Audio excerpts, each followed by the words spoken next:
We work hard as physicians to take care of the health and well-being of our patients. But when it comes to our money, do we have the same condition of care? Probably not. Let's change that together. Welcome to the Financial Freedom for Physicians podcast, where we'll fight and advocate for your financial literacy.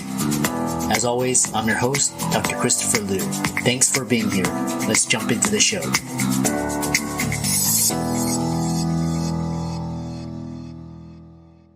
This week's episode is sponsored by CityVest. CityVest has quickly become the most popular and best way for doctors to invest in top-performing real estate private equity funds that are usually reserved for institutional investors. This unique access to investing in these institutional funds is available for the first time ever through CityVest's easy and secure online investment platform. CityVest does the hard work of conducting due diligence and vetting the investments. They even get a third-party due diligence report that is posted on their website. As a result of aggregating a several million-dollar investment amount into their access funds, CityVest gains access to investing in the institutional investment and is able to negotiate better investment terms such as a 12% preferred return. You can check them out at cityvest.com or go to the link in the show notes below. So welcome everybody to this week's podcast episode for the Financial Freedom for Physicians podcast. I'm your host, Dr. Christopher Liu. And as you know, I tout 4 types of freedom: financial, time, location, and emotional freedom. And what started out as a small cohort of physician guests and audience has now broadened and reached a greater scope so I can help more people. And so in that light, I bring on guests that are non-physicians doing other things on the cutting edge, impacting lives and changing the world. So today we have a really interesting guest. We're going to talk all about burnout and just employee retention. Dr. Merrylue Martin, I'm going to let her introduce herself, but she's the author of the Big Quit Survival Guide. So check that out. I'm sure you can find it on Amazon. So Dr. Martin, welcome. Thank you, Chris, and please call me Merrylue. Merrylue is a unique spelling, Merrylue. So it's always a challenge to, go through life spelling it. But thank you for the opportunity and to connect with your audience today. I can't think of a more volatile combination right now than to be in healthcare in any way, shape, or form and try to navigate through this thing called the Great Resignation. It's just the perfect storm for trying to attract people, retain good people, hire people, and all these things. And what I want to bring to the listeners today is an awareness that we are in a completely different environment right now when it comes to working with people, leading people, whether we have our own medical practice or we're working in a corporate environment. Anytime two human beings are working together, there's something very much different right now about this environment. So I wanted to bring just a couple of tips, if I may, on what is different.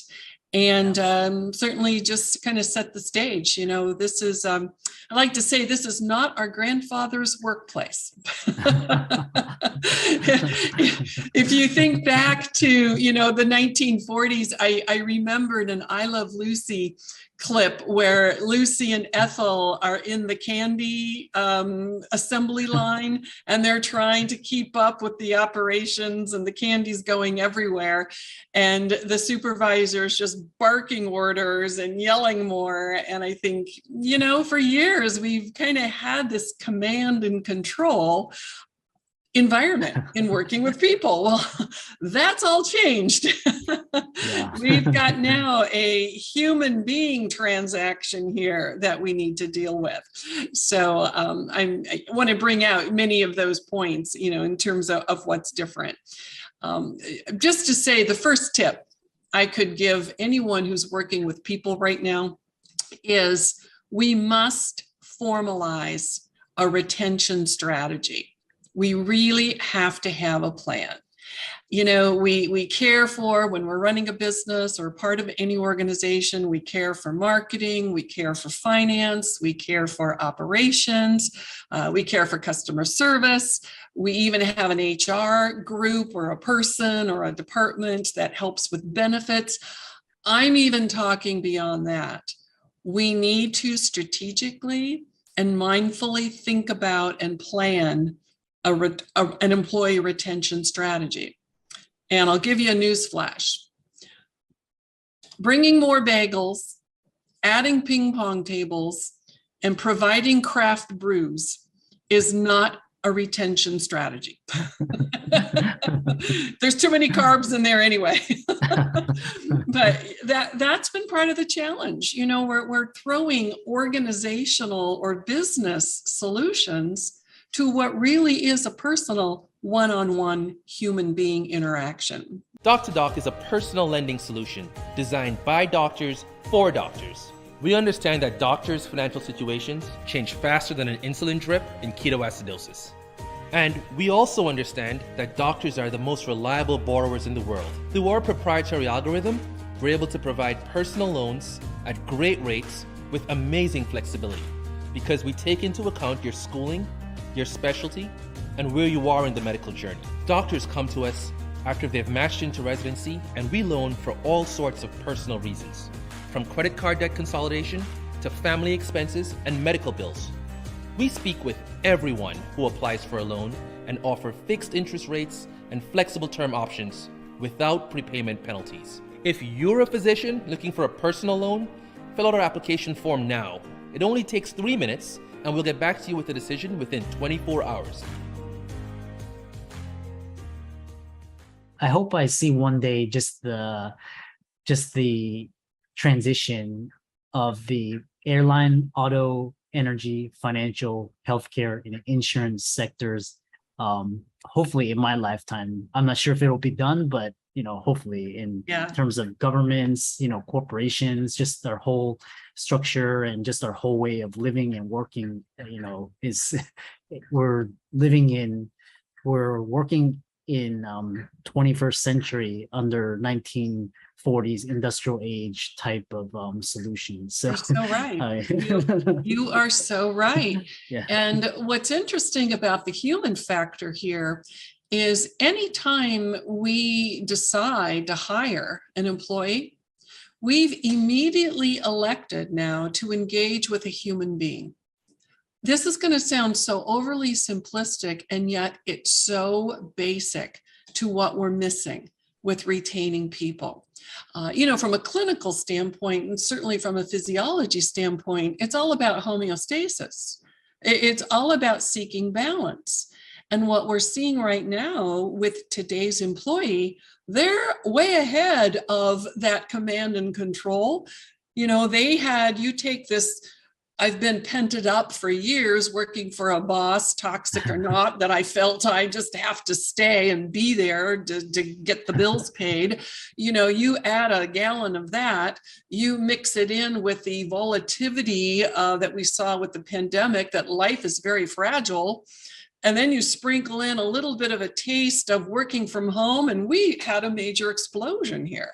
This is what this whole big quit, Great Resignation, and it's still continuing. We're not seeing a slowdown yet. It's interesting.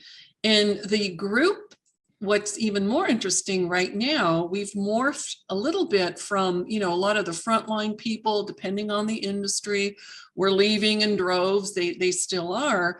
But what we're seeing right now, Chris, is the biggest group that's leaving are your middle to senior level managers. Interesting.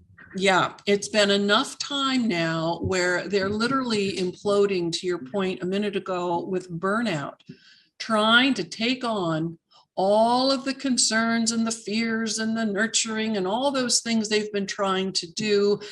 Employees, the rally cry is treat me like a human being, show me empathy, and they're struggling. Well, what does that mean? And I'm trying and I'm wanting to get to know you, and you're still not happy, and I have to keep you. But then they have the owners or the senior leaders, even their higher ups, who are putting pressure on them. saying, we can't do X, we're not going to do X, you are going to enforce this, yes or no, I don't care if you like it. So there's this mismatch, and it's really landing right now on this middle group. So I'm hoping by the end of today, we provide the listeners, with some real tactical tools to survive, to thrive, to work with people, to help with the burnout, and just a little bit more understanding what's going on, because there are some solutions. There really are. Companies, practices, small businesses, they are figuring it out very quickly, and they are keeping good people, and they're attracting them, and they're winning the talent war. And that's really what my impetus was to write this book, The Big Quit Survival Guide. The target audience is leaders who are leading people. And in my course of my career and working with people, I've come from an in-depth background in organizational development, research, psychology, working with folks that are leading people, training them. And what I am seeing is just this new awareness that really caring for that person right now is the most important. So a couple of thoughts, if I could just go on, and certainly interrupt and, ask me as we go. But one of the things I've helped people get their arms around is this: people are people first. They're always going to be our employees second. And if we just start there and we mindfully care for this people piece, the rest fits much more easily. And I'm going to give you an example of what's going on in the head of ourselves as we have been employees. I think this will resonate with anyone who's reported to somebody or has held a job, as well as those of us, who are leading people. When we take a job, we're going to psychologically start to balance three things. This is where this homeostasis comes in. These three things I want you to picture a teeter-totter, just like a child's toy on the playground. On one side of that teeter-totter is this bucket that I'm going to call the first R of the requirements. These are the things that you could directly know what your requirements are to succeed at this job. You can look at your job description and you can see if you're a sales rep, you're going to be making calls, presentation, all the basics. Those are easy. If you're in food service, you're waiting on customers, you're cleaning the bathrooms, whatever it says in your job description. Those are the direct requirements. Now, this employee also, though, is going to add to this bucket that's sitting on that teeter-totter the indirect requirements. And these are things that are maybe more personal. We don't see up front. For example, there might be an hour commute to get to the office. We're seeing some interesting dynamics getting played out right now in this environment. I call it a big game of chicken. These employers are saying, you will come back to the office. The employees are saying, no, I'm not. And we're trying to see who's going to win this war. It's a very interesting time. But it could be any of those things personally. So whatever that employee has to do, physically, psychologically, emotionally, whatever that is, that sits in those buckets of requirements. Okay, so that's the first R. Now move to the other side of the teeter-totter. The second R are the rewards. Those are the tangibles. What I mean about the rewards, why do we come to work? That's pretty transactional. We have our paycheck, right? We have maybe a 401k or a bonus, perhaps. We might have a benefits package. We might be offered certain training opportunities so we can get certifications or degrees. I see right now a lot of employers are offering a student tuition reimbursement, things that I can physically take and put in my pocket. Now, so far, so good. Employee's going to stay thinking, okay, this job's costing me these things over here, but you know what? The rewards I'm getting back so far, we're good. We hope. If not, we have a problem right there at the beginning. And in my book, The Big Quit Survival Guide, I talk about how you can even set up that scale, even at the very beginning, to make sure it stays in balance, so you don't go through all this calibration, that's needed. But what happens, because we're human beings, a third R comes in, and it sits right next to the rewards. And this one is huge. It's the respect. How am I feeling while I'm doing this job? And this is one you'll hear all throughout every employee-employer situation. This employee is thinking, am I feeling validated here? Am I feeling appreciated? Do I have autonomy? Can I show up and do my best work? Is this environment emotionally safe for me? Huge right now. Is it psychologically safe? Or am I dealing with this stress and burnout? And so there you go. There's that homeostasis. If an employee has all those 3 R's in balance, they will never leave you. They're going to love this job.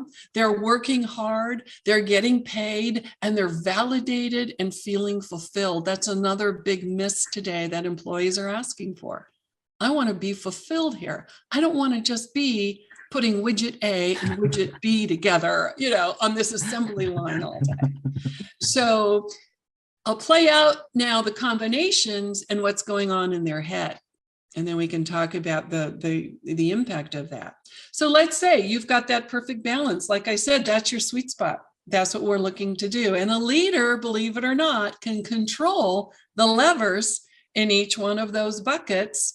And how to do that, well, we won't go into as much detail today. That's all spelled out in the book, along with checklists and scripts and things to even say and do, to make that happen. But here's what happens. Let's say an employee has these requirements and the rewards are really high. They're even heavier, perhaps, than the requirements. But let's say that respect is very low. It's very light. Now you've got an employee who's a 50% flight risk. This person's thinking, I don't like it here. For whatever reason, fill in the blank, I don't want to be doing this job, but where am I going to go and make this kind of money? Where am I going to go and get this benefit plan that my disabled child needs? Whatever the rationale is, they won't be engaged. There'll be a flight risk, because all it's going to take is for them to find an opportunity where those rewards are still as robust, but the respect is also robust. That person will leave. And then we can look at the flip. Let's say you're a small startup practice. Let's say you don't have deep pockets to offer tuition or stock options or 401ks and all these things. You still have got those requirements, but now you can mitigate that by making that respect bucket really heavy. And here's what this employee is thinking. I'm not going to get rich here right away. I still have to keep my Saturday coffee shop job, to maybe add some extra pin money. But you know what? These people treat me like gold. I love it here. I get to do great work. I'm making a difference. I'm feeling fulfilled for the first time in my life. I want to come to work. It's not a burden. I'm not stressed. There's still a flight risk, though, because if someone comes along and can offer rewards by keeping up those same requirements, respect, we have to care for that. And what's interesting, Chris, is that scenario that I just described. People are wanting to reduce the rewards for the sake of raising the requirements, the respect. They're saying, you know what, the money's not worth it. The burnout's not worth it. I would rather have the control over my work-life balance and be treated well, and rather have that emotional safety. I don't want to go back in the office. It's not worth it. And so, we're trying to understand, and that's what's going on. And then you've got the classic corporate problem. You've got requirements that are off the chart. You've got rewards that are barely cutting it, and the respect is even lower. And we wonder why people are leaving in droves, right? Does that connect? Have you been in a scenario where you can go, you know what? Yeah, I left for that reason. So that's why I'm a business owner and entrepreneur. I have to exactly. do my own thing. I can't follow some arbitrary person's do this just because I say so. No, you're absolutely right. And so here's the thing, what we want to do in terms of seeking why people choose to leave or stay, I call it, the word maybe is the new employee loyalty today. That's really, when my folks and, people that were in the workplace again in the 50s and 60s and such, the expectation was you find a good job, you stay there for a lifetime, they take care of you, and you do a good job for them. And that's really the way we worked for so many years. And that has completely flipped upside down now. It's really a day to day. This is working, this is not working. So with that in mind, here's an idea for people to think about, well, how do I test if these 3 R's are imbalanced? This sounds great, Merrylue, and I hope they are, but how do I know? Well, I'll tell you 2 areas that don't work so well, and a third that really, really will give you that intel, if you will. The first thing people try to do to get the behind the why someone leaves is something called the exit interview. We've probably been through them where you've made your 2-week notice and the human resources people called you in and they want to investigate, well, why? Why are you leaving? Now, can you imagine, Chris, here you are, already put in your resignation and they're asking you these questions like, well, what could we have done differently? What was it about your leader that you didn't get? I mean, it's such old news, and they don't work. They just don't. And here's the other thing: your best people, and you know who they are, the people that you want to keep at all costs. Those top performers, they're never going to burn bridges. So when they're in an exit interview, they're not going to tell you the real story.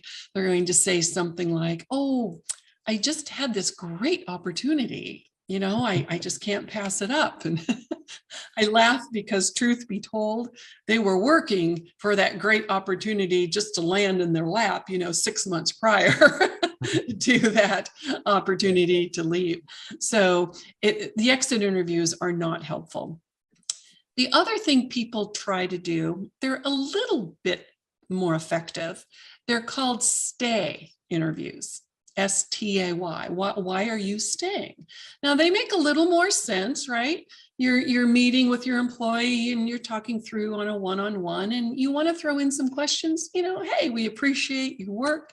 What's working for you here? We're happy that you're contributing. What do we need to keep doing more of that keeps you engaged? And, those are okay questions.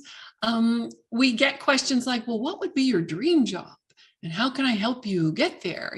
People want to see advancement.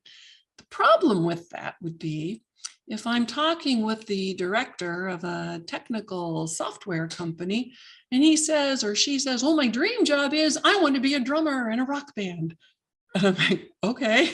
It's like, how am I going to help you get there? Why am I even asking you that question?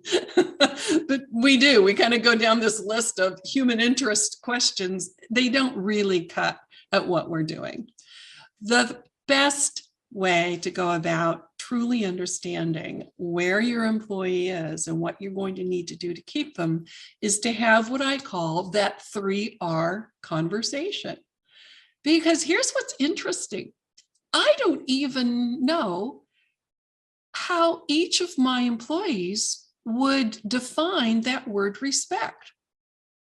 Think about this. here's where we miss the boat, because unless I ask and unless we have this conversation, here's what can happen. It'll go something like this.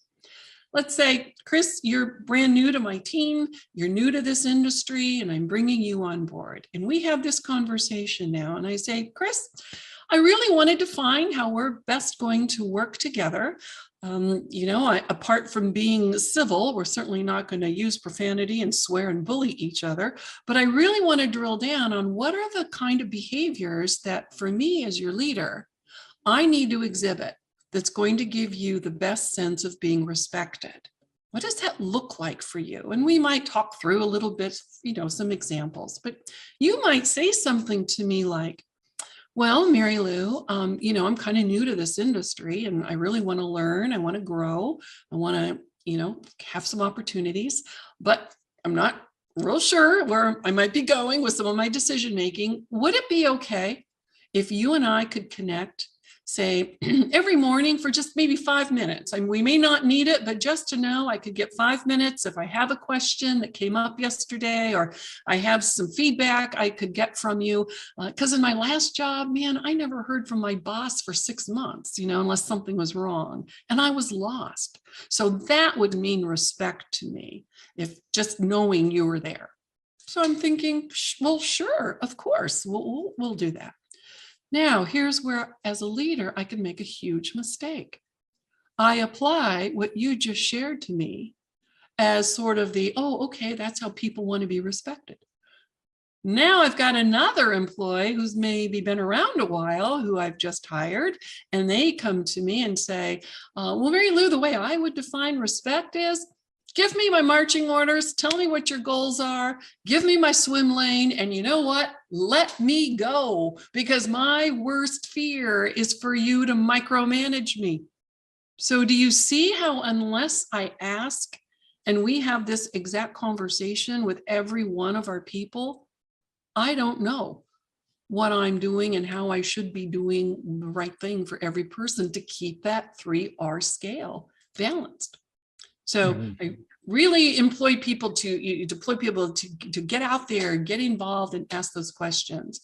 And if you don't know what questions to ask, as I said, the book gives you all those resources. I have to laugh because, being in a organizational development field for years, we've had many consultants come and go, big dollar ticket people, and they do great work in the right environment. But if you're working with a new leader or a leader who doesn't come by leadership naturally, and they're trying to run their own business, hiring someone and telling them to come in and say, well, Chris, you know what you need to do here? You need to build an authentic culture that speaks of authenticity among your team. I would be looking at them going, what the heck does that even mean? You know what? It's like, okay, you must build trust. Okay, how? So I'm very tactical in my approach. Nothing's left to the imagination. Here's how. Here's what you say. Here's what you do. Here's a set of tools that's going to help you. My website, if people want to access more, is thebigquitsurvivalguide.com. And there is a tab that if you enter the password, and the book has the password in it, you can print out the whole worksheets, survival guide, everything you could use, 8.5 by 11, put in a notebook and actually use it. Have that 3R conversation with Merrylue's name at the top, and that employee can go in that folder. I've tried to make it as easy as possible. Yeah. So I've done a lot of talking at this point, but I'd love to just kind of hear your thoughts and how you think that might fit with, what we're trying to do today.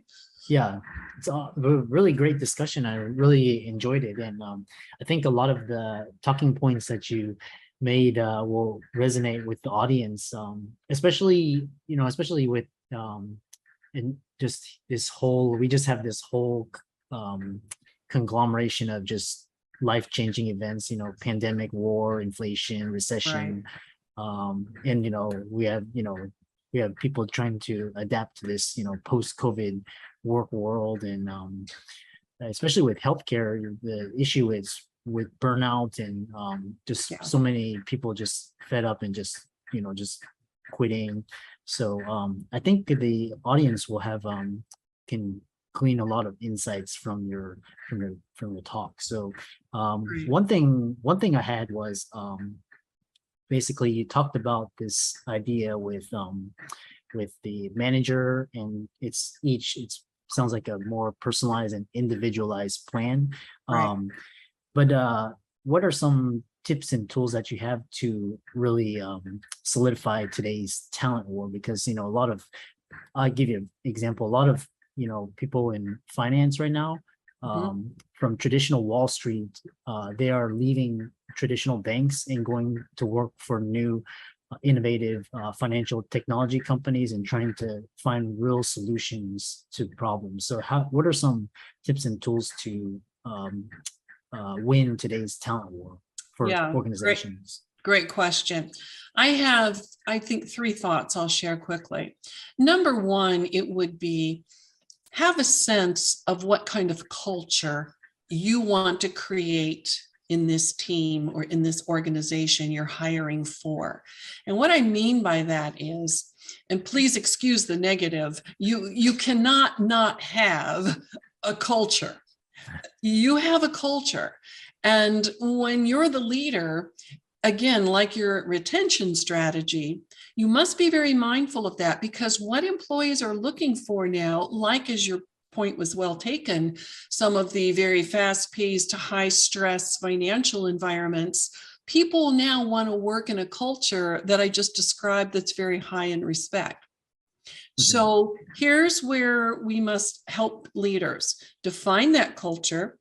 If you want to have a culture of respect, it's not going to grow naturally.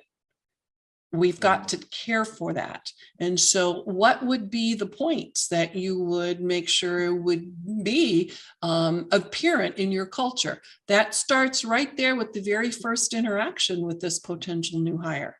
How is your hiring process? Is it respectful?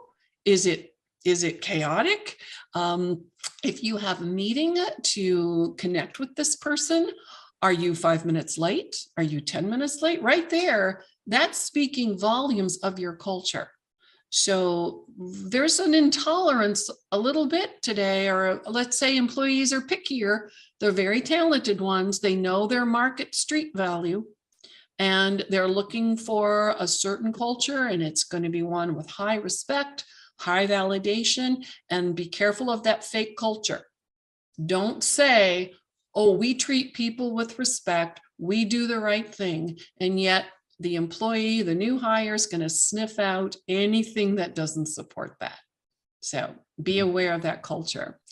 Number 2, I would say, to really make sure you've got this winning the talent war, is to look at your organization or your team as individual pixels of people. What I mean by that is it takes some time. It does take a little effort, but you're going to invest it either on the front end or the back end. If you're in that churn of turnover, that's killing anyone who owns a business's ability to have financial freedom. It costs almost 1/3 the salary to rehire and retrain that individual employee. Now you multiply that out by a few people and you're turning them over every 6 months. That's a hole really hard to get out of. So we want to be very, very careful that we are attracting the best, keeping the best, and doing it in a way that they're going to stay with you. And that's with the 3 R's and balancing it, and having all those great conversations. The third tip, I would say, in terms of being able to win the talent war, is to offer flexibility. That's the third tip. Now, we're not talking about treating people differently in a sense of, well, gee, I can't let one do this or one do that. Well, there's a lot of wiggle room in being flexible. What we must do as business owners is treat people equitably. And that doesn't always mean treating them exactly alike. like that example, if I think I'm respecting one employee by checking in every 5 minutes and another one by never seeing them every 6 months, I'm going to miss that boat. So I would say that would be my, my third tip to just be aware of. So I hope that just gives some succinct guidelines of just what we're up against, and just, it's a mindset shift. We've never really had to think about it this hard before, but I don't see it going away anytime soon. We want to get real smart about it. Yeah. Merrylue, you've dropped so many wonderful gems, and for all the listeners out there, visit Merrylue's website, bigquitsurvivalguide.com. You can download the worksheets, check out her book on Amazon. And so thanks so much. And it's been a really insightful conversation. You really highlighted something that's so needed in today's world. Thank you, Chris. I very much appreciate the opportunity. Thank you. I'm excited that you made it for another episode. You are truly the best. If you've been following the show for a while, you know that my passion is to bring you the education you need to find your path to financial freedom. Please come back week after week for new content, new resources, and great guests. Until then, if you haven't already, please be sure to check out the website, www.drchrisluemdphd.com, for more support. I'll see you next week.